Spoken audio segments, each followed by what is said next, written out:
Sagar work చేసుకుంటూ ఉంటే అక్కడ సాగర్ వల్ల మామయ్య కూడా ఉంటాడు. ఇద్దరు కలిసి మాట్లాడుకుంటూ ఉంటారు. అప్పుడే అటుగా వెళ్తున్న రామరాజు సాగర్‌ని చూసి బండి ఆపుకొని దిగి నించొని మాట్లాడుతూ ఉంటాడు. ఇంకా తిరుపతి ఏమో రామరాజుకి గొడుగు పట్టి ఉంటాడు.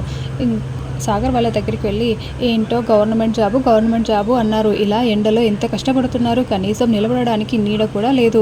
అదే నేను చెప్పినట్టుగా రైస్ మిల్లులో ఆ మూటలు మూసే పని అయినా బాగుండేది కదా" అని ఎగతాళిగా మాట్లాడుతూ ఉంటే ఇంకా సాగర్‌కి కోపం వస్తూ ఉంటుంది. ఇంకా అలా రామరాజు చాలా ఎగతాళిగా ఇష్టం వచ్చినట్టుగా మాట్లాడుతూ ఉంటాడు. ఇంతటి జాబ్‌కి లంచాలిచ్చి తెచ్చుకోవాలా అన్నట్టుగా మాట్లాడుతూ ఉంటే ఇంకా సాగర్ వాళ్ళ మామయ్య, "ఏంటండి మీ కొడుకు గురించి మీరే ఇలా మాట్లాడుతున్నారు" అని చాలా కోపంగా అంటూ ఉంటాడు.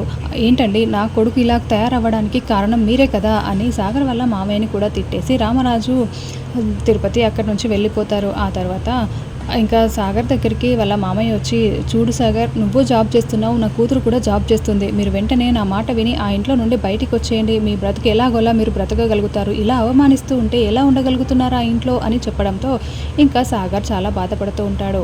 ఇంకా ఆ తర్వాత అందరూ డైనింగ్ టేబుల్ దగ్గర భోజనం చేస్తూ ఉంటారు. నర్మద, ప్రేమ, ధీరజ్, చందు, వల్లి అందరూ అక్కడే ఉంటారు. ఇంకా వేదవతి, "నడిపోడా రారా భోజనానికి టైం అయింది" అని పిలుస్తూ ఉంటే సాగర్ ఏమో బట్టలు సదురుకుంటూ ఉంటాడు.